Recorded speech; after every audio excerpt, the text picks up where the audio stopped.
पिंपरी चिंचवडकरांसाठी शैक्षणिक क्षेत्रातील एक अत्यंत मोठी आणि आनंदाची बातमी आपल्या सगळ्यांसमोर येत आहे। मोशी येथे IIM नागपूरचा विस्तार कॅम्पस उभारण्याचा प्रस्तावाला महाराष्ट्र मंत्रिमंडळाने अखेरीस मंजुरी दिली असून यासाठी शासकीय जमीन विनामूल्य देण्याचा मोठा निर्णय देखील या ठिकाणी घेण्यात आलेला आहे।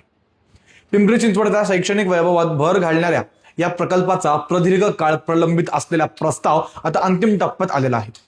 पुणे आणि मुंबईशी असलेली उत्तम कनेक्टिव्हिटी तसेच पिंपरी चिंचवडमधील औद्योगिक पट्टा आणि वेगाने वाढणारे IT क्षेत्र लक्षात घेऊन या कॅम्पससाठी मोशी या जागेची निवड करण्यात आलेली आहे। भाजपचे आमदार महेश लांडगे यांनी या मागणीचा सातत्याने पाठपुरावा केलेला होता। या प्रस्तावाला पिंपरी चिंचवड महानगरपालिका म्हणजेच PCMC, पुणे जिल्हा प्रशासन आणि महसूल विभागाचाही पाठिंबा मिळालेला आहे। या महत्त्वाचा निर्णय मार्गी लावण्यासाठी मुख्यमंत्री देवेंद्र फडणवीस यांनी महत्त्वपूर्ण भूमिका बजावलेली आहे।